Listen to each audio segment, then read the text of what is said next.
Terus sesuai janji saya untuk menghormati UII, saya tadi sudah matur sama Pak On juga sama Direktorat. UII adalah kampus yang didirikan oleh para ulama, para profesor, sehingga sudah seharusnya setiap makalah ilmiah itu ada referensinya, ada marojeknya. Dan yang dipakai di seluruh dunia, di semuanya, untuk ulumul Quran itu yang paling pokok pakai kitab Al-Itqan. Al-Itqan fi ulumil Quran, karangannya Imam Suyuti. Sebelum saya terangkan teks persisnya, itu ada sekian problem dalam memahami Quran, terutama kalau lewat terjemah. Problem itu bisa gawat betul, bukan gawat-gawatan tapi gawat betul. Misalnya ada ayat begini dan terjemahnya pasti begini. Fa'ainama tuwallu fasamma wajhullah. Kamu menghadap mana saja, di arah manapun, di sana ada ridhonya Allah. Itu kalau hanya pakai terjemah, tentu menjadikan kita sholat bisa menghadap ke timur, ke barat, ke utara, dan ke apa? Selatan. Saya cerita sedikit tentang asbabun nuzul. Memang tema sekarang tentang asbabun nuzul. Dulu Rasulullah SAW ketika di Mekah itu sholat menghadap Ka'bah. Tapi setelah pindah di Madinah, di mana Madinah itu ada komunitas Yahudi dan Nasrani, Rasulullah itu menghadap ke Baitul Maqdis, kira-kira 16 bulan. 16 sampai 17 bulan. Semua riwayat itu kisarannya hanya 16 sampai berapa? 17 bulan. Sehingga orang Yahudi itu bilang begini, Muhammad ini baiklah, meskipun dia membawa agama baru, tapi kiblatnya masih ikut kita, masih baik kan. Setelah 16 bulan, Nabi diperintahkan Allah untuk menghadap ke Ka'bah. Awal liwajaka syatrul masjidil haram. Maka orang Yahudi itu berontak. Berontaknya adalah kiblat mereka ditinggalkan. Cara berpikir orang Yahudi itu kiblat mereka ditinggal. Sehingga mereka bilang mawallahum an qiblatihim allati kanu 'alaiha. Apa yang menjadikan umat Islam berpaling dari kiblat Baitul Maqdis. Kemudian mereka provokatif betul. Ini perlu diperjelas. Provokatif. Bilang begini. Inna Muhammadan tahayyara fi din. Muhammad ini bingung dalam beragama. Sehingga habis ngomong A, ngomong B. Habis kiblat Ka'bah, kiblat Baitul Maqdis. Sehingga dalam banyak tarikh disebutkan peristiwa kiblat itu terbanyak melahirkan orang murtad. Orang yang keluar dari Islam. Gara-gara provokasi orang Yahudi, Muhammad tahayyara fi din. Muhammad itu bingung dalam menentukan pilihan apa? Beragama. Kemudian walhasil singkat cerita akhirnya Nabi itu madhep Ka'bah. Apa yang terjadi mukjizat itu adalah bahwa agama ini agama yang mewakili semua agama sebelumnya yang masih orisinil. Yaitu Nabi akhirnya berargumentasi Ka'bah adalah kiblat yang asli, yang lebih tua. Terus mereka tanya, buktinya apa? Dijawab oleh Quran fihi ayatum bayyinatum maqamu apa? Ibrahim. Ka'bah bukti tertua adalah di situ ada makam Ibrahim. Makam itu jejak kaki. Ya kalau bahasa Indonesia makam itu kuburan. Kalau dalam bahasa Arab makom itu jejak apa? Jejak kaki. Sehingga diketahui oleh sejarah dibuktikan di situ ada jejak kaki siapa? Nabi Ibrahim. Sementara nisbatnya Baitul Maqdis itu adalah kepada Nabi Musa dan Nabi Harun. Yang ini adalah turunan dari Nabi siapa? Ibrahim. Hikmahnya apa? Begini, sebagai bukti bahwa Baitul Maqdis pernah menjadi poros Islam atau poros Tauhid, maka Nabi Muhammad pernah disuruh menghadap ke Baitul Maqdis. Buat inget-ingetan kalau ini pernah menjadi poros apa? Tauhid. Tapi tetap tua-tuaan masih tua apa? Ka'bah.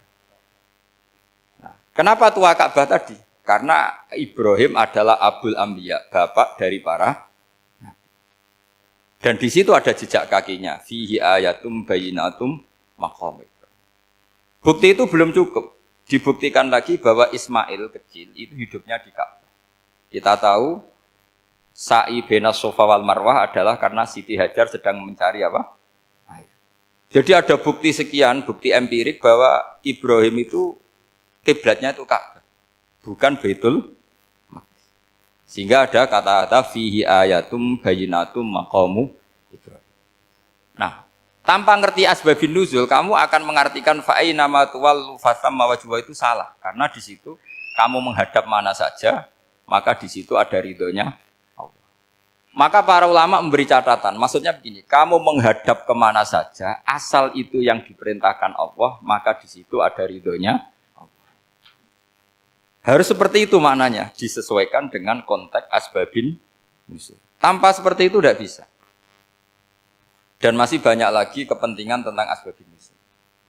Jadi problem sekarang adalah banyak mufassir yang hanya mengartikan dari terjemah. Itu bahaya sekali. Jika ada orang yang menikah secara mut'ah, itu kan mirip kayak transaksi zina. Mereka berdalil famastam ta'tum bihi minhunna fa'atuhunna ujurahun. Perempuan yang sudah kamu nikmati, yang penting kamu bayar. Terjemahnya seperti itu. Karena ujur itu jamaknya ujroh. Itu fatal sekali. Padahal ayat itu begini, settingannya begini, setting siakul kalamnya atau asbabun nuzulnya begini. Ini sekaligus, memang saya sengaja ngaji dengan tema yang berat, bentuk penghormatan pada yang ngaji. Kalau temanya ringan kan kayak TPQ. Jadi ini supaya gue keren-kerenan, ini ada doktor, Pak Oni pernah dekan Fakultas Hukum. Jadi kalau saya nanti salah tinggal ditangkap saja, gampang kan? Tapi nangkap saya berurusan dengan Tuhan. Jadi kalau orang dekat Allah itu yang tanggung jawab itu Allah. Jadi dia bisa menang di kepolisian tapi kalah di hukum Tuhan. Jadi kalau berhadapan-hadapan dengan saya. Begini asbabun nuzulnya begini. Wal muhsanatu minan nisa yang awal juz 5 itu ya kita santai aja. Yang awal juz 5 itu sebetulnya maktuf diatafkan pada ayat hurrimat alaikum ummahatukum wa banatukum wa akhwatukum wa ammatukum wa kholatukum wa banatul akhi wa banatul ukhti. Jadi perempuan yang haram dinikah itu ada 7. Yang faktor nasab yaitu siapa? Ibu, putri, saudara putri, bulik dari bapak, amah itu bulik dari bapak, kholah itu bulik dari ibu, keponakan dari saudara lelaki, keponakan dari saudara perempuan. Ini disebut haram karena nasab gen. Kalau orang Jawa bilang hanya 4 karena ngitungnya bulik baik dari bapak maupun ibu. Kalau orang Jawa bilang kan bulik terus keponakan dihitung 1. Padahal ada keponakan dari saudara lelaki, ada keponakan dari saudara apa? Perempuan, wa banatul akhi wa banatul ukhti. Terus kedua, haram karena rodok. Kita tahu dalam hukum Islam rodok adalah sama dengan nasab. Jadi ibu yang pernah menyusui kamu berarti jadi ibu kamu. Dan saudara sepenyusuan berarti menjadi saudara kamu. Ini disebut wa ummahatukum allati arda'nakum wa akhwatukum minar rodok. Terus ketiga, haram karena musoharoh, karena besanan. Jadi pagi ini misalnya saya nikah dengan Sri, bilang qabiltu nikaha wa taswijaha bil marhum madkur. Setelah nikah dengan Sri ini otomatis ibunya dia menjadi mertua. Otomatis haram saya apa? Nikah. Ini namanya haram karena musoharoh. Atau kamu punya anak Zaid. Zaid pagi ini akad dengan Sri. Berarti Sri adalah menantu Anda. Otomatis haram bagi Anda. Itu namanya haram karena musoharoh, karena bisanan. Itu yang disebut waroba apa haram-haram itu kan saat terus itu wa ummahatu nisaikum. Apa ibu dari istri-istri kamu. Memang ini agak jelimet, tapi memang syaratnya mufassir harus biasa jelimet. Jangan hanya nyari partai ayat-ayat untuk kepentingan partai. Wah itu ngeri. Kacau Quran dipakai kampanye. Terus itu berarti sudah 3 kan? Haram karena nasab, karena rodok, haram karena musoh. Terus yang keempat ini haram yang bukan karena sebab pada seorang perempuan, tapi karena istri orang. Ini disebut wal muhsanatu minan nisa. Haram menikahi perempuan yang masih milik orang lain. Nah, orang lain yang menikahi ini, istilahnya Allah adalah lelaki yang menikahi perempuan ini adalah lelaki sing muhsini naghira musafihin, secara nikah yang sah. Nah, nikah yang sah itu begini dalam hukum fikih Islam. Saya nikah dengan Sri, kalau hanya akad, itu saya wajib bayar mahar hanya separuh. Jadi kalau saya janji bayar 1 miliar, berarti wajib bayar berapa? 500 juta. Kalau janjinya 100 juta, hanya bayar 50 juta. Itu yang wajib bil akdi. Nanti wajib sepenuhnya nunggu bil jima. Kalau sudah hubungan intim, baru wajib 100%. Jadi kalau ada di Jawa, nikah dengan seperangkat alat sholat, itu yang atasannya tok, Itu wajib karena akad. Nanti bawahnya nunggu setelah hubungan apa? Intim. Lah ini hukum Quran bukan hukum saya. Makanya kan wa in talaqtumuhunna min qabli an tamassuhunna saat terus fanis suma faradtum. Hanya wajib bayar setengah. Nah, perempuan yang sudah diajak hubungan intim itu kata Allah fa'atuhunna ujurahun, maka wajib kamu bayar penuh. Jadi ayat itu tentang perempuan yang sudah dinikah, kita harus bayar berapa?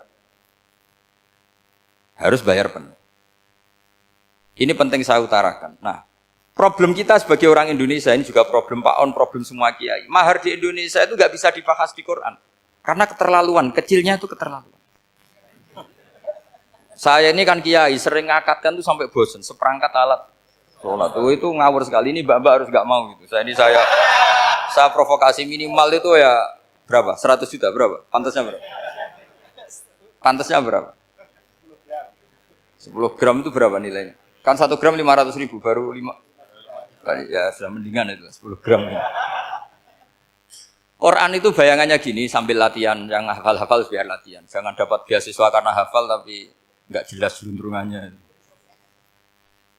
Quran tuh bayangannya gini, ini nggak mungkin Quran ini bisa dibaca di Jawa. Wa in aradtum istibdala zawji makana zawji wa ataitum ihdahunna qintaran fala ta'khudhu minhu syai'a. Jika kamu nikah sama seorang perempuan, kemudian kamu cerai, maka mahar yang sudah kamu berikan jangan ambil lagi. Karena mahar di Arab itu mahal, 100 juta, kadang mobil Alphard, kadang GMC. Sehingga setelah menceraikan tuh kebayang menarik. Kok enak, dulu saya memberikan itu kan dapat servisnya, sekarang sudah saya cerai, saya tarik. Kalau mahar di Indonesia kan seperangkat alat sholat. Jadi gak kebayang ada kalimat fala ta'khudhu minhu syai'a, jangan ambil lagi. Kebayang ngambil aja enggak? Apalagi kalau nikahnya sudah 2 tahun kan sudah lusuh, sudah. Tapi kalau di Arab itu kebayang karena mahal.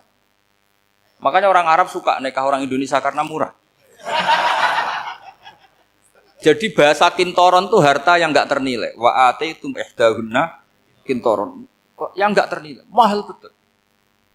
Itu pernah saya hitung, ada yang mahar itu 400 juta, ya sekira segitu.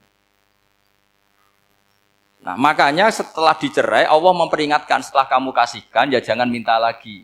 Kenapa kepikiran minta? Karena jumlahnya besar. Kalau di Indonesia kepikiran enggak minta. Enggak kepikiran, saking kecilnya. Seperangkat alat sholat kadang 1 juta. 1 juta itu setelah hubungan intim, sebelumnya yang wajib hanya 500. Itu kan gak kebayang. Makanya susah ngartikan Quran di Indonesia, kadang susah karena kadang terlalu. Itu pernah Sayyidina Umar radhiyallahu anhu pernah bilang begini, wahai para perempuan, mahar itu jangan mahal-mahal, kasihan para lelaki. Itu ada perempuan alimah ya, orangnya alim betul. Meskipun gak pernah sekolah di UI, tapi alim itu. Itu usul langsung gini, ya Amirul Mukminin, laisa dzalika laka ya Amirul Mukminin. Waqad qala ta'ala wa ataitum ihdahunna qintaran. Kamu hanya seorang Amirul Mukminin, tidak berhak bikin aturan pembatasan mahar. Allah saja tidak batasi, kenapa kamu batasi? Sehingga dulu yang namanya nikahnya Sulaiman Agung atau Jamaluddin siapa Ratu Agung itu, kalau hadiah ya sampai tas mahal itu. Ini kan dari bahasa Arab mumtaz mahal, mumtaz itu istimewa, mahal itu dia punya istri yang sangat dicintai, dikasih hadiah mumtaz mahal. Terus ilat Jawa jadi apa? Tas mahal. Itu sama Mujid Ulil Albab kalah. Itu kalau cerai kan kepikiran minta lagi. Dikasihkan yang baru. Tapi kalau di Indonesia tidak mungkin karena apa tadi? Seperangkat alat sholat. Begitu nyari yang murah lagi. Yang bagus kitanya, bungkusnya yang bagus. Nah, maka nggak mungkin kita maknani Quran tanpa mengenal yang bernama asbabin. Karena makna ayat itu bisa kacau kalau kita tidak tahu asbabin. Yaitu kayak tadi makna fa'ina ma tuwallu fasamma wajhu. Itu maknanya kan kamu menghadap mana saja, boleh saja di sana ada ridhonya Allah. Berarti kan bisa ke timur, ke selatan, ke utara, ke barat. Itu bahaya betul. Sehingga kata ulama harus mengkaji asbabin supaya porsi ayat ini sampai semana jauhnya itu kita tahu. Tanpa tahu itu tidak bisa. Begitu juga menyangkut kiblat. Sekarang saya tanya, kemarin kan ramai dulu di Kemenak, kiblat semuanya diukur dengan GPS, terus beberapa masjid dikomentari salah karena diukur pakai apa? GPS. Kalau dalam bahasa falak disebut yauma rasdil kiblat. Memang bisa diilmoni. Tapi pertanyaannya begini, dari awal Allah ngendikan fawal liwajhaka syatral masjidil haram. Kamu yang penting sholat itu menghadap masjid. Masjid itu ya bangunan. Sehingga kata Ibnu Abbas yang diriwayatkan banyak ulama mengatakan al-Ka'bah kiblatun li ahlil masjid wal masjid kiblatun li ahlil haram wal haram kiblatun li ahlil masyriq wal maghrib. Jadi kalau orang di dalam masjid kiblatnya harus Ka'bah. Di luar masjid kiblatnya asal bangunan Masjid Haram. Tapi di luar sini kayak di Indonesia boleh semua tanah. Kenapa begitu? Kata Ibnu Abbas karena Quran turun bilisanin Arabiyyin mubin. Jadi kalau orang Jogja kalau mau ke Jakarta arahnya kemana? Barat. Itu sebetulnya ketika Anda ke barat itu persis Jakarta apa bisa saja pasnya itu Pangandaran. Tapi orang itu akan bilang kalau ke barat ya ke Jakarta. Meskipun presisi Anda tepatnya di Pangandaran. Nah kiblat seperti itu, asal orang menghadap ke barat, itu orang sudah bilang ke kiblat. Nggak usah sedetail misalnya harus pas Ka'bah. Saya pernah debat sama tim ahli Kemenang. Nggak bisa Gus, sekarang ada GPS harus tepat Ka'bah. Terus saya bilang gini, kalau teori Anda benar, berarti semua masjid luasnya maksimal 16 meter. Ka'bah itu luasnya hanya 16 meter. Berarti masjid Ulil Albab yang pojok sana sama pojok sana, kira-kira itu ya sudah tidak kena Ka'bah. Kalau harus tepat, Ka'bah itu kan diameternya hanya 16. 16 sampai 18 kalau nggak salah. Berarti semua masjid kalau ingin tepat Ka'bah harus pas 16. Kalau terlalu luas pilihannya harus cekung. Kan jadi aneh. Makanya saya itu sering Pak On, dulu saya ini biasa debat fikih. Kalau di tradisi pesantren namanya Basul Masail. Saya punya teman yang paling kurang ajar, yang paling saya kenang dalam sepanjang sejarah. Dulu itu kalau debat fikih itu ya seru. Kalau aturan fikih kan gini, soft paling baik itu kan soft pertama. Baru kedua, baru ketiga. Yang paling keren kan soft awal, soft. Terus teman saya bilang gini Pak, ya kalau gitu gini aja Gus, desain masjid itu memanjang utara selatan. Biar semuanya soft awal. Gara-gara didesain begini kan ada soft 2, soft 3. Apa susahnya? Kita bikin mulai awal supaya masjid itu memanjang utara apa? Selatan. Supaya semuanya soft awal. Ya kalau ada hukum ya diimplementasikan dalam desain bangunan katanya. Jadi. Itu kan kacau. Terus akhirnya saya jawab, lalu setelah begitu yang paling afdol siapa? Yang dekat imam. Ya sudah, bikin cekong saja kalau gitu. Artinya gini ya, beragama itu yang sehat. Jadi beragama itu berdasar riwayat. Berdasar riwayat, pernah ada ulama yang ngitung. Madinah menghadap Ka'bah itu ya tidak pas. Pernah dihitung pakai GPS. Kiblat Madinah ke Ka'bah itu ya tidak pas. Tidak seperti yang pernah dianjurkan Kemenak. Karena apa? Agama ini ngikuti bilisanin Arabiyyin mungkin. Seperti jenengan gini. Semua ini istilahnya apa? Menghadap Gus Bah. Padahal ada yang agak sana, agak sana. Semuanya ngaji sama siapa Gus Bah? Ya sudah. Istilahnya bertatap muka. Memangnya kita benturan. Ini bahasa. Jadi seperti ini semua namanya apa? Berhadap. Padahal ada yang agak samping, agak samping. Ka'bah juga gitu. Sebenarnya tidak se-ekstrim yang dibayangkan orang-orang. Cuma kalau bisa tepat, ya kita harus tepat. Tapi tetap saja tidak perlu 16 apa? Meter. Nah, fa'aina ma tuwallu fathamma wajhullah itu artinya menghadap. Menghadap itu menghadap arah. Makanya Allah tidak dawuh fawal liwajhaka nahwal Ka'bah, tapi fawal liwajhaka syatrul Masjidil Haram. Jadi ini penting saya utarakan supaya kita familiar dengan istilah-istilah Quran. Istilah Quran itu gampang sebenarnya. Kalau kita kaji itu gampang. Problem kita tidak pernah mengkaji. Jadi semuanya asing. Kalau kita mengkaji itu gampang sekali. Saya punya sekian cerita betapa pentingnya mengkaji Quran. Harun Ar-Rasyid itu dinasti Bani Abbasiyah. Itu pinter sekali. Ada seorang ustadz yang agak ekstrim. Itu datang ke Harun Ar-Rasyid. Ya Amirul Mukminin, inni nasihun laka famusaddidun alaika. Fala tajidanna alayya fi nafsika syai'an. Saya mau nasihati kamu tapi saya mohon jangan masukkan hati. Karena nasihat ini penting. Tapi saya akan keras, vulgar. akan keras, kritik saya akan keras karena Anda sebagai Amirul Mukminin tidak pecus. Apa kata Amirul Mukminin Harun Rasid? Uskut ya Ustadz. Nah, sebagai riwayat uskut ya jahil, kamu itu Ustadz bodoh, tidak usah banyak omong. Terus kita, kenapa saya bodoh? Terus dibacakan ayat faqula lahu qaulal layyina la'allahu yatadzakkaru aw yakhsha. Inna Allaha ta'ala qad arsala man huwa khairun minka ila man huwa syarrun minni. Wa ma'a dzalika qala ta'ala faqula lahu qaulal layyina. Allah pernah menugaskan seorang yang lebih baik ketimbang kamu, yaitu Musa dan Harun. Musa dan Harun adalah seorang nabi. Kepada orang yang lebih buruk ketimbang saya, yaitu Fir'aun. Itu saja etikanya faqula lahu qaulal layyina. Kamu kalau ngomong yang halus, yang baik, yang berperadaban, kok kamu sama saya mau kasar? Akhirnya ustadznya ternyata pinter kamu, yes pinter aku. Jadi semudah itu. Allah itu menugaskan orang yang lebih baik ketimbang kamu, yaitu Nabi Musa, kepada orang yang lebih buruk ketimbang saya, yaitu Fir'aun. Itu saja ada etikanya. Kok kamu sama saya mau tambah etika? Mau main kasar hanya karena kamu merasa nasihat Anda benar? Jadi gampang sekali memahami Quran. Tapi lagi-lagi memang bagi ahlinya. Tapi ini saya bantu supaya sampean jadi ahli apa? Quran. Meskipun ngajinya sebulan sekali. Sudah sebulan sekali tidak punya kitabnya. Sudah. Jadi ulama dulu kalau belajar Quran itu gampang sekali. Saya berkali-kali cerita. Yang kitab saya baca di rektorat itu namanya Syajaratul Ma'arif.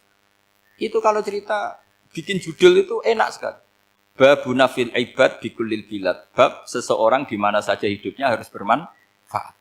Terus dalilnya itu hanya mengutip makalahnya Nabi Isa, wa ja'alani mubarakan ainama kuntu. Ciri utama seorang nabi apa? Saya di mana-mana adanya berkahi orang lain. Jadi berkah bagi orang lain. Maksudnya tidak jadi problem bagi orang lain. Artinya kamu hidup entah di Jogja seperti Pak Ono orang Jember, saya orang Rembang. Hidup di Jogja manfaat, di Jember ya manfaat, di mana-mana manfaat.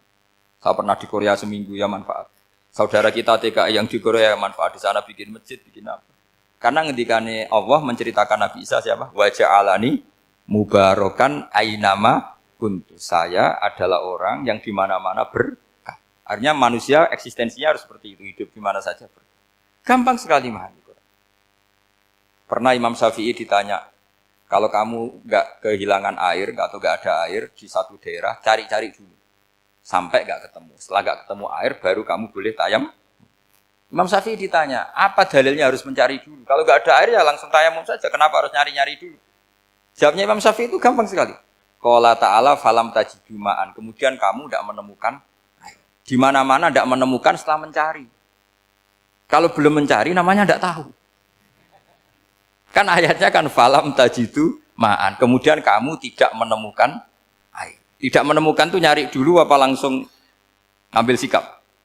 Nyari dulu, baru kesimpulannya tidak ketemu. Kalau belum pernah nyari namanya tidak tahu. Segampang itu ulama dulu memahami Quran karena konstruksinya utuh. Yaitu mereka tahu betul bahwa Quran itu bilisanin Arabiyim. Ketika Futuhat Syam, Syam dulu itu dikuasai tentara Romawi. Era Sayyidina Umar Futuhat. Yerusalem dikuasai tentara Islam. Itu awal Sayyidina siapa? Umar radhiyallahu anhu. Ketika Futuhat mau ada pesta besar-besaran. Tapi Umar menolak. Ketika menolak, kenapa Anda menolak? Beliau hanya membaca ayat innallaha ta'ala ayyara qauman faqala adhabtum thayyibatikum fi hayatikumud dunya. Allah itu mengkritik satu komunitas kaum yang zaman di dunia menghabiskan semua kenikmatan. Maka kita tidak perlu syukuran besar-besaran. Jangan-jangan jatah kita di akhirat kita habiskan di dunia. Itu adhabtum thayyibatikum fi hayatikumud. Semudah itu. Semudah itu ulama. Rasulullah pernah dahar, pernah makan. Makan karena 3 hari enggak makan, cara di Indonesia enggak makan nasi, enggak makan daging, sudah lama sekali. 3 hari Nabi itu hanya makan kurma dan air putih. Pernah Nabi enggak makan roti sampai 3 hari. Kalau Indonesia mungkin enggak makan nasi. Di hari ketiga ada sahabat yang berbaik hati, Nabi disembelihkan kambing, dipotongkan kambing, Nabi disuruh dahar. Itu baru dahar setengah piring, Nabi berhenti. Ketika ditanya, setengah piring itu kan sudah kuat untuk sholat, untuk apa sudah kuat. Ditanya, ya Rasulullah kenapa berhenti? Bukankah engkau tidak makan ini 3 hari? Nabi menjawab walatus alunna yauma idzin anin naim. Semua nikmat yang saya rasakan nanti ada pertanggungjawabannya. Makanya saya tidak ingin banyak-banyak. Wah itu kalau diterapkan di sini enggak populer. Makanya saya tahu gayanya ngaji Quran itu enggak siap dengan konsep-konsep Quran ini. Jadi segampang itu orang dulu. Nah karena apa ya itu tadi. Mereka tahu asbabun nuzul. Quran itu diturunkan dalam konteks apa? Lafat ini arahnya kayak apa? Mutlak muqayyadnya kayak apa? Muhkam mutasabihnya kayak apa? Nasah mansuhnya kayak apa? Nah sedikit saya cerita ini mungkin contoh terakhir supaya agak lama-lama nanti bingung kalau lama. Yang bingung ya saya. Bingung cara memahamkan. Jadi kalau guru itu kan bingung cara memahamkan. Kalau murid bingung cara memahami. Nggak tahu tingkat kebingungannya sama. Kalau guru itu bingung cara memahamkan. Kalau murid bingung cara. Jadi ini pertemuan dua kelompok bingung. Yang satu bingung cara memahamkan. Yang satu bingung cara. Kalau orang ekstremis bingung cara merusak suasana. Itu nggak benar itu. Ada loh. Rasulullah itu nabi. Itu paling pusing yang ngadepi orang-orang yang ekstrem. Karena apa? Cara berpikir itu lompatannya itu enggak tertib. Jadi Nabi itu cara berpikir itu kecerdasan nubuah. Sementara orang ekstrem cara berpikir itu kecerdasan nafsu. Bukan kecerdasan manusia. Kalau manusia masih baik nafsu. Misalnya begini, kalau dalam tradisi nubuah itu. Saya dengan Pak Anu berteman lama, mulai tahun 2000 berapa. Itu kalau Pak Anu bertamu ke saya, harusnya tidak usah tak kasih makan. Karena sudah dekat. Tapi kalau kenalan baru itu dikasih makan, disangoni. Jadi Nabi itu perilakunya agak unik. Akhirnya ada orang yang cara berpikir itu dangkal. Ya Rasulullah ini tidak fair. Yang iman lama tidak diservis, yang iman baru diservis. Cara berpikir Nabi begini. Orang Ansor itu kan sering memberi Nabi. Perjuangannya Nabi ditopang orang apa? Ansor. Donatur lah, kira-kira orang Ansor itu donatur. Donatur itu keren. Karena donatur itu artinya al-yadul ulya khairum minal yadis. Sehingga ketika Nabi sudah menguasai negara, menguasai Mekah Madinah, sudah futuhat, itu orang Ansor tetap enggak diservis. Yang diservis Nabi itu orang-orang baru masuk Islam, disebut wal mu'allafati qulubuhum atau Islam mu'allaf. Ada 1-2 orang yang protes, tentu yang enggak pinter. Tukang protes pasti tidak pinter. Wong iskal-iskalnya sendiri, otaknya enggak sampai-sampainya sendiri, orang lain disuruh jawab. Makanya di sini tidak ada tanya jawab, nanti iskal-iskal kamu sendiri, bingung-bingung kamu sendiri, saya disuruh jawab. Berarti Gus Pak nggak mau ditanya, ya memang nggak mau karena tadi jawab sendiri aja, nanti pinter sendiri, kapan-kapan pinter sendiri. Akhirnya tanya begini, cara tanya gini, ya Rasulullah, ini nggak fair. Orang sudah Islam lama setelah negara terbuka milik Anda, setelah kita menang, setelah kita menguasai negara, tidak kamu servis. Sementara yang baru Islam kamu. Nabi itu bertanya senyum-senyum, rileks saja. Lama-lama tambah ekstrim pertanyaannya. Kata Umar, ya Rasulullah saya beri izin untuk membunuh orang ini. Umar itu pikirannya karena mangkel lo Nabi. Nabi jangan. Kalau kamu bunuh, nanti apa kata orang banyak? Inna Muhammad dan yaktulu ashabah. Dikira Muhammad membunuh sahabatnya sendiri. Nabi masih mendengar. Komplainnya masih mendengar. Lama-lama Nabi memberi penjelasan. Kamu ini orang Ansor. Kamu biasa memberi saya, memberi dana perjuangan. Memberi itu hebat. Saya tidak ingin menurunkan grade Anda. Grade sebagai pemberi, berarti kelasnya elit. Sekarang menjadi penerima. Itu tidak bagus. Itu betapa Rasulullah ini namanya kecerdasan nubuah. Kalau orang biasa memberi, biar memberi saja. Supaya dia tetap heroik, tetap patriotik, tetap keren. Karena mentalnya pemberi. Jangan sampai dari mental memberi, kemudian mentalnya peminta. Jadi kalau Pak On jadi tim suksesnya Pak Jokowi itu ya tidak minta-minta. Kalau dulu kampanye ya kampanye saja. Biar memberi terus nggak pernah minta. Meskipun akhirnya ya gelong. Tapi Nabi dulu tidak gitu. Jadi orang Ansor itu nggak pernah diservis. Padahal jasanya kayak gitu. Supaya kelasnya tetap kelas elit, yaitu pemberi, penanggung jawab. Nabi nggak ingin orang Ansor turun grade menjadi penerima. Orang-orang yang cerdas nubuah menerima konsep Nabi seperti itu. Lo tanya sama Pak On, saya dadani terjemahan UI itu puluhan tahun sama Pak. Itu beliau ke kontrakan saya ke rumah beliau. Tidak pernah berharap apa. Saya sangat tertutup. Bukan apa-apa ya, kalau ingin memberi saja. kontribusi saya pada Al-Quran. Saya tidak kepikiran mendapat. Supaya heroik. Tapi orang-orang yang cerdas tadi, cerdas amatir tadi, ini nggak fair. Wong yang memberi lama kok dapat servis sedikit. Nah, sekarang itu problem zaman akhir sudah mulai seperti itu.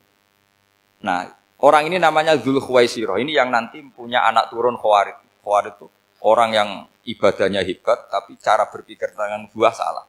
Orang lagi Khawarid itu orang yang ibadahnya hebat, tapi cara berpikir nubuah salah. Nubuah itu unik. Nubuah itu cara berpikir tadi. Apa ya? Melihat sesuatu yang benar biar benar terus. Gitu. Yaitu tadi, mental memberi itu ya biar memberi terus, tidak usah di-share. Maka ketika Abu Bakar jadi khalifatul Rasulullah, itu ada sistem kepegawaian. Itu gajinya Umar yang sudah Islam lama, gajinya Abu Bakar yang sudah Islam lama. Itu sama Abu Sufyan sama, padahal Islamnya Abu Sufyan baru setelah Fathu Mekah, kira-kira baru setahun. Terus diprotes sama orang-orang, ini Islam lama kok gajinya sama Islam yang baru setahun kok sama. Kata Abu Bakar, fadhailuhum indallah, mereka punya kelebihan Islam lama itu indallah, nanti balasannya biar surga. Kalau di dunia sesuai profesinya. Artinya profesi kalau penjaga kantor ya berapa, kalau dosen berapa, pokoknya ya sudah. Dan itu diterima oleh sahabat, semuanya nerima konsep itu. Era Umar agak dibalik. Abu Sufyan kira-kira gajinya 1 juta, yang lainnya yang menangi Nabi mulai awal gajinya 10 juta. Ditanya, ya Umar, kenapa ini jadi rubah seperti kebijakan Abu Bakar, tidak seperti Abu Bakar? Jawabnya Umar lucu. Fawwah la usawwi baina man qatala Rasulullah wa baina man qatala ma'a Rasulillah.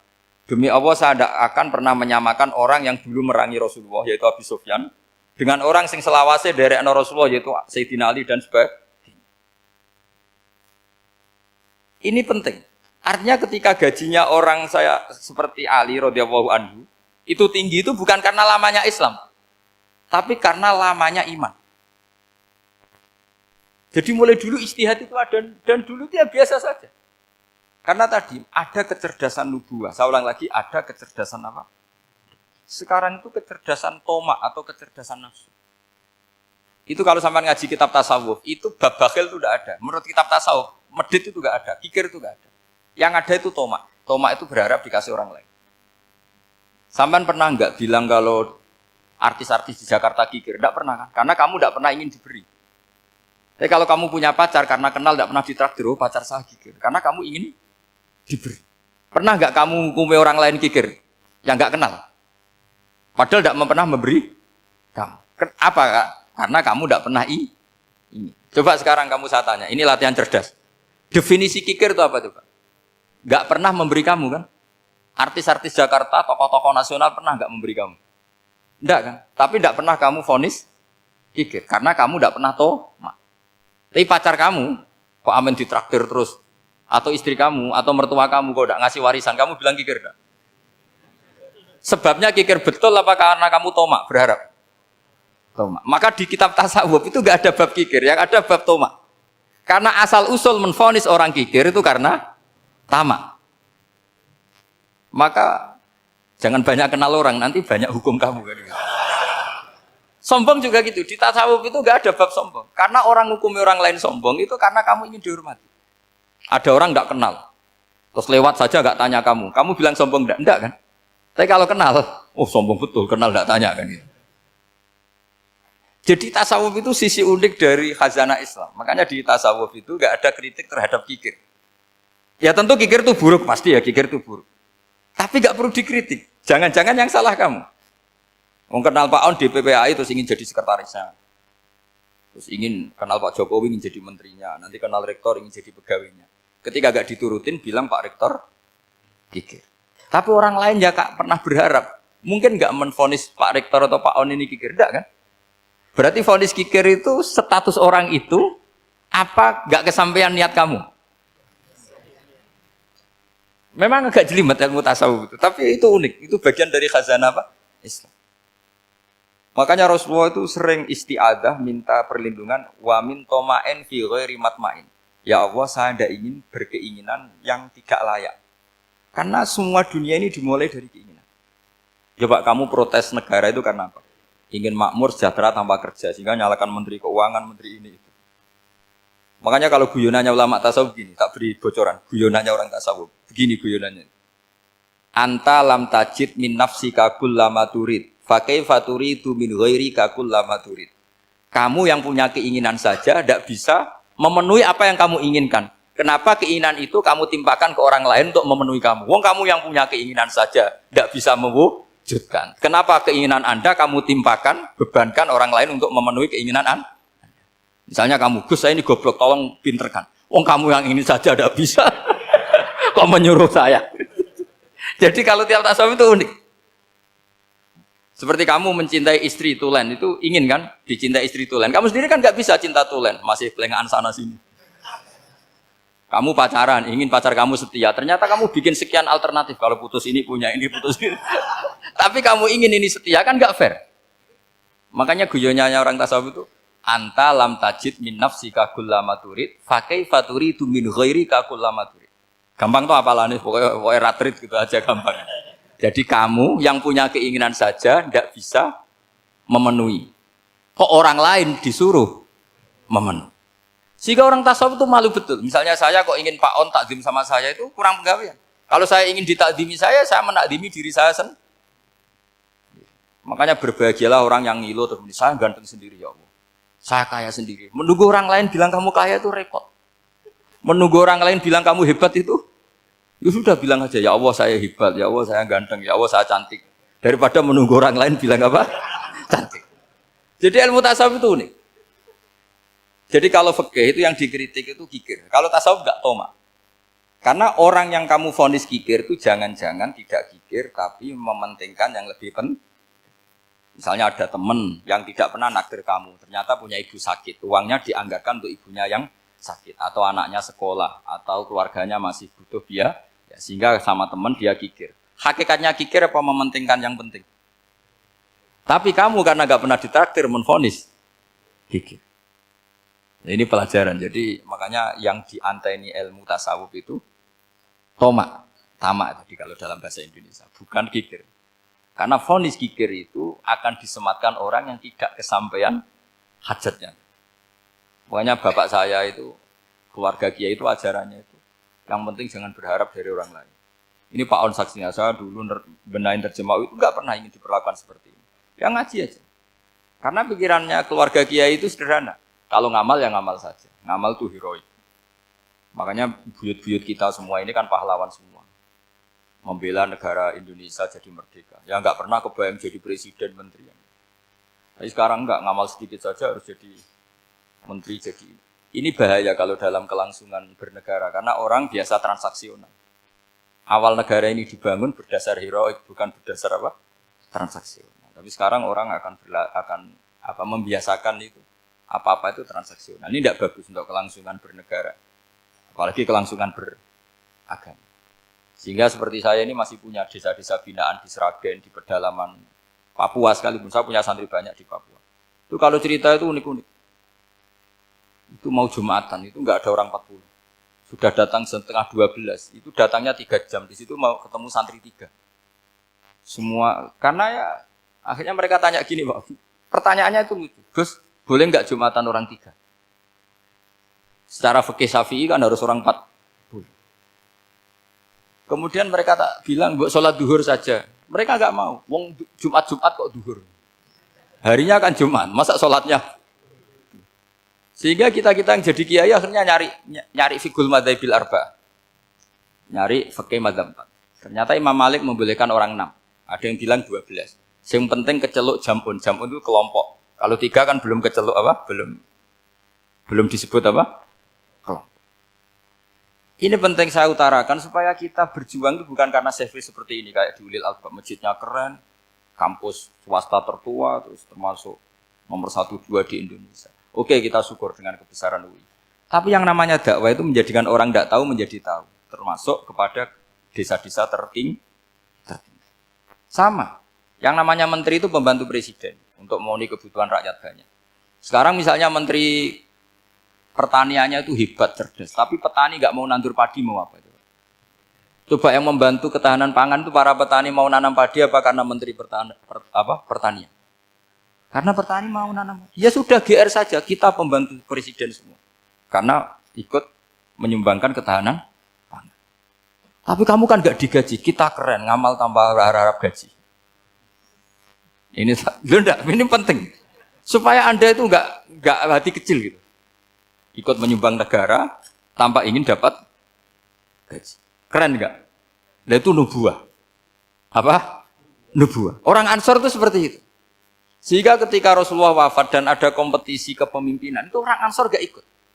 Sudah kita makmum saja, silahkan dibagi di saking baiknya orang Ansor. Nah, makanya saya ulang lagi ya.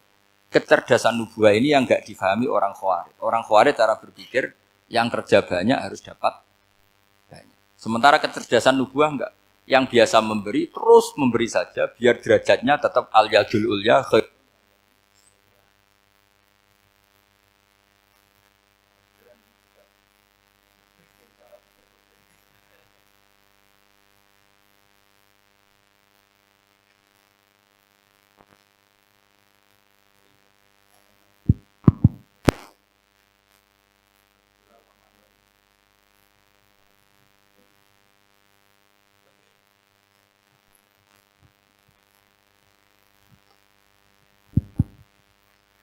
Bismillahirrahmanirrahim. Ini saya baca supaya dapat berkahnya ulama-ulama dulu. Karena ini dikarang oleh ulama yang dipakai rujukan seluruh dunia. Begini, qala Ibnu Taimiyah, ma'rifatu sababin nuzuli yu'inu ala fahmil ayat. Jadi mengenali asbabin nuzul itu membantu memahami secara benar ayat itu. Karena tadi kalau ayat itu dipotong, itu maknanya bisa kacau. Kayak tadi, famastam ta'tum bihi minhunna fa'atuhunna ujuruhun. Kalau diterjemah itu kan mendukung kawin mut'ah. Kalau terjemahnya saja, perempuan siapa saja yang pernah kamu nikmati, yang penting kamu bayar. Itu kan aliran sesat dan menyesatkan. Itu konteks asbabun nuzul tidak seperti itu. Perempuan yang sudah menjadi istri kamu. Seorang lagi, perempuan yang sudah menjadi istri kamu, jika sudah kamu hubungan intim, maka maharnya harus dibayar penuh. Tapi kalau belum hubungan intim, maharnya hanya wajib separuh. Fanisfu ma faradtum illa ayafuna aw ya'fu alladhi biyadihi uqdatun nikah. Tapi tadi kalau di Indonesia gimana Gus? Ya itu yang repotnya. Maharnya itu tadi mukena atasan dan apa? Bawahan. Wah kacau kalau di Indonesia. Sehingga kita bingung kalau dalam logika Arab kan gitu. Bayangannya kalau cerai, kata Allah, fala ta'khudhu minhu syai'at. Harta yang sudah kamu berikan ke istri jangan diambil lagi. Sampai dilarang ngambil tuh karena jumlahnya banyak sehingga kepikiran ngambil. Kalau di Jawa nggak usah dilarang sudah tidak akan ngambil karena rukuhnya sudah lusuh. Itu susahnya baca Quran di Jawa ya. Karena dari awal maharnya terlalu apa? Kecil.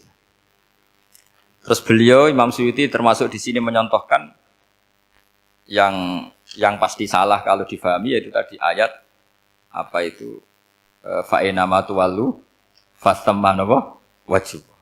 Jadi beliau terus meringatkan betapa pentingnya mengenali asbabin nuzul. Karena asbabin nuzul itu gampang. Saya ulang lagi, asbabin nuzul itu gampang. Gampangnya begini ya, kan ada satu peristiwa, misalnya begini, Rasulullah itu kan mengkritik penuhanan Lata dan Uzza, berhala-berhala itu dituhankan, dikritik sama Rasulullah.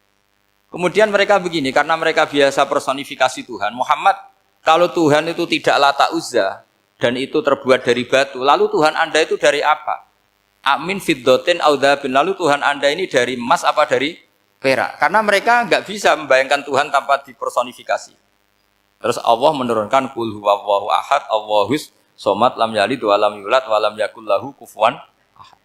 Karena otaknya mereka sudah begitu, yang namanya Tuhan itu harus dipersonifikasi.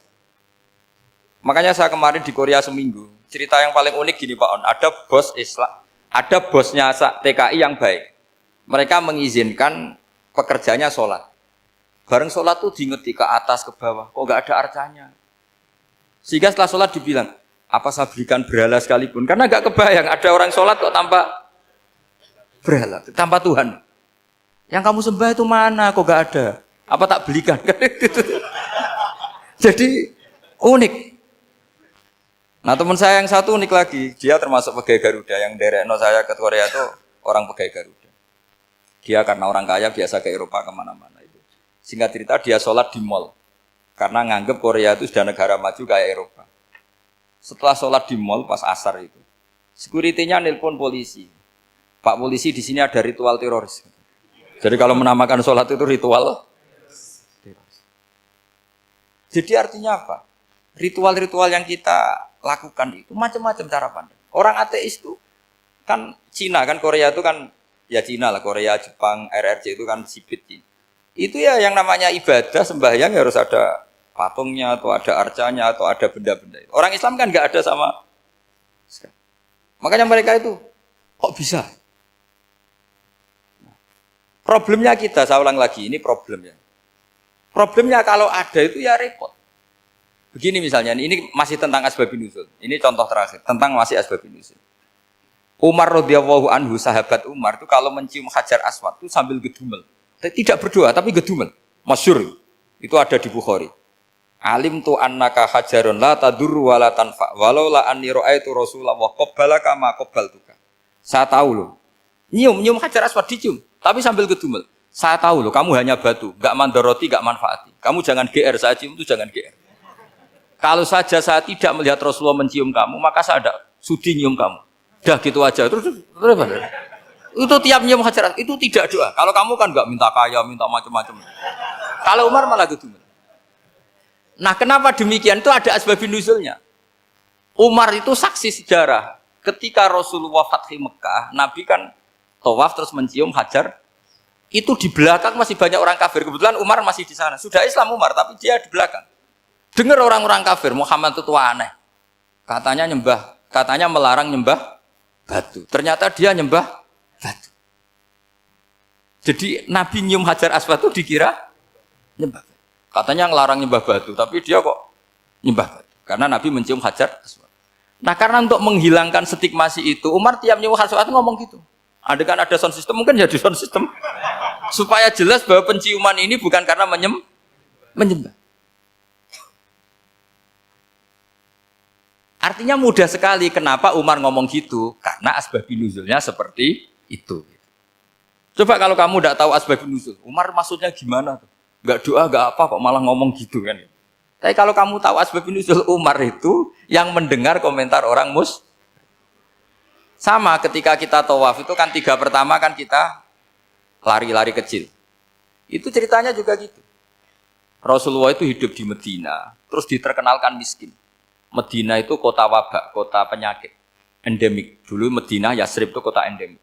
Sehingga kata orang kafir-kafir Mekah, yaji ulihadal bait kaumun qad wahanat huma Yasrib. Nanti akan datang satu komunitas kaum yang sudah lemas karena kena penyakit TBC dari Yasrib. Nabi dengar itu makanya terus bilang ke para sahabat, tunjukkan kalau kamu kuat dengan cara lari 3 kali. Terus pakai pakaian yang kelihatan maco, yaitu yang dipakai lelaki-lelaki. Bahunya dikelihatan. Nah, setelah Rasulullah wafat, Umar menggantikan beliau setelah Abu Bakar. Umar bilang gini, sebetulnya tawaf seperti ini, yaitu lari pertama 3 putaran pertama lari dan memperlihatkan pundak seakan-akan orang maco itu sudah enggak perlu. Karena alasan itu sudah tidak ada. Tapi ini tinggalan Rasulullah, maka jangan rubah ya tetap seperti ini. Akhirnya meskipun sudah tidak ada alasan tadi menjawab stigmasi orang kafir, tetap tawaf seperti itu. Jadi memang agama itu unik. Kadang kita harus tahu alasannya, tapi alasan itu kalau menjadi mahatul hukmi, pijakan hukum salah. Misalnya kamu terus bilang gini, ya berarti tawaf sekarang bebas, gak perlu seperti itu. Kan alasan itu sudah tidak ada. Nah di sini pentingnya riwayat. Riwayat itu begini, logikanya sudah nggak ada, tapi kaifiah itu, cara itu masih kita terus. Dan itu memang, saya ulang lagi, harus tahu asbabun nuzul. Saya beri contoh ya misalnya, wa idza darabtum fil ardi falaysa 'alaikum junahun an taqsuru minas shalah. Terus ayat di mana? In khiftum ayyaftinakumul ladzina kafaru. Jika kamu pergi dalam keadaan takut ditangkap orang kafir atau takut diculik orang kafir, maka kamu boleh mengqasar sholat. Itu jelas ada ayat in khiftum ayyaftinakumul ladzina kafaru. Jika kamu takut diculik orang kafir. Sehingga ketika ba'da Fathi Mekah, setelah Mekah dikuasai Islam, Umar tanya, "Ya Rasulullah, kenapa engkau masih sholat qashar? Bukankah kita sudah aman?" Waqad qala ta'ala in khiftum ayyaftinakumul ladzina kafaru. Allah ngendikan boleh mengqashar itu kalau dalam kondisi takut. Waqad kunna fi amrin, sekarang kita sudah aman. Jawabannya Rasulullah itu unik. Ya Umar, hadihi sodaqotun, faqbalu sodaqoh. Ini sodakohnya Allah, bonus, sudah terima saja, enggak usah catatan-catatan gitu. Sehingga era Umar, ya ada lagi yang tanya Umar ke gitu. Terus kata Umar, sa'altu dzalika Rasulullah sallallahu alaihi wasallam faqala hadihi sodaqotu wa faqbalu sodaqoh. Sudah ini bonus dari Allah, terima saja. Ini kan unik. Padahal kalau secara disiplin ilmu kan begini. Kamu boleh mengqashar sholat kalau dalam bepergian dan dalam keadaan takut. Logika hukumnya kalau tidak takut, tidak usah. Sama seperti begini. Kamu kalau pergi jauh seperti saya Pak On, itu ngosor sholat apa enggak ngosor kan? Alasannya kalau kosor itu, kalau pergi itu masyakot, repot. Sekarang pergi kita pakai Alphard, pakai Innova. Bawa uang, disupirin, itu masyakot enggak? Enggak kan? Tetap boleh jamak enggak? Boleh. Sebenarnya kamu jamak itu karena pengetahuan hukum apa karena enak jamak? Kalau alasannya masyakot, kan sekarang sudah ada. Enggak repot. Ya sudah pakai hadis tadi, ini hadiah, terima saja. Jadi makanya agama itu riwayat. Tapi ada saja ulama yang agak balik loh. Agak balik loh gini, banyak juga ulama misalnya duwe gawe, ibunya sakit terus ribet jamak sholat.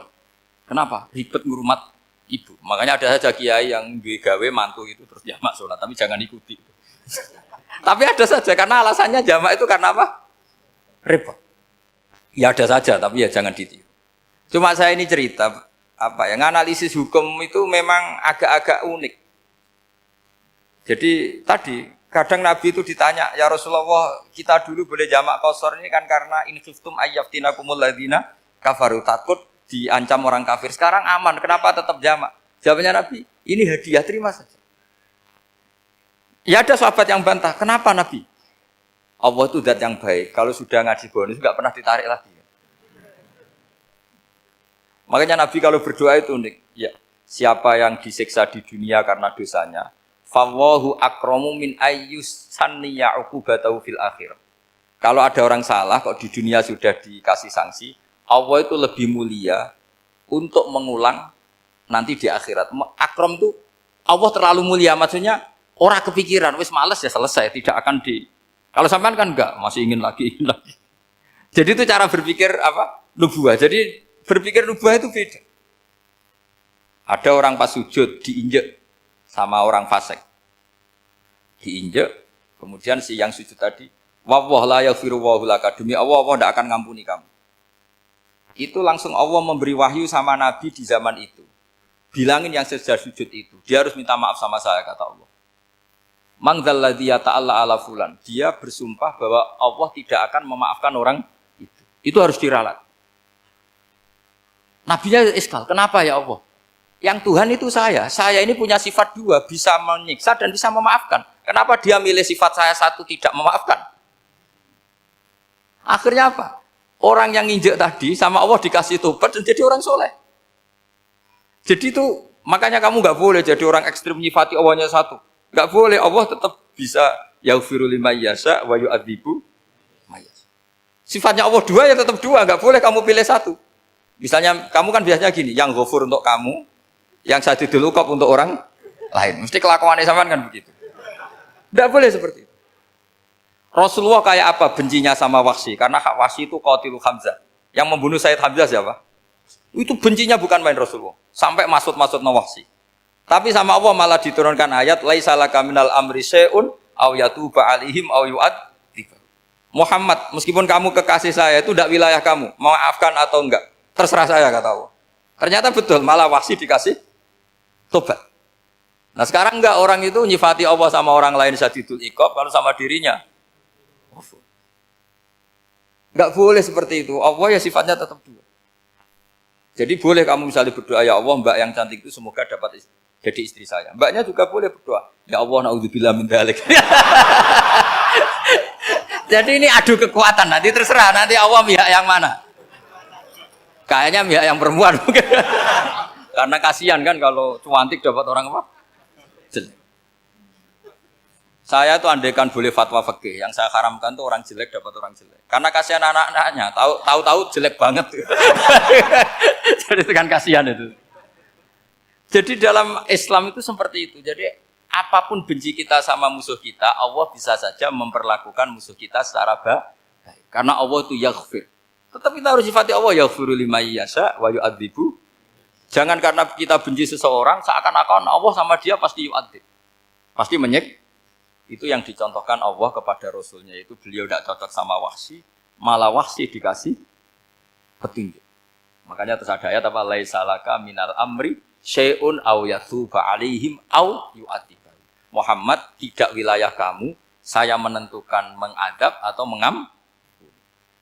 Makanya rata-rata kiai ulama itu halim. Orang halim itu rileks. Layinal janib, tidak gampang menvonis orang lain. Biar Allah tetap dengan sifatnya yaf'alu ma yasha, bahwa Allah bisa melakukan apa saja.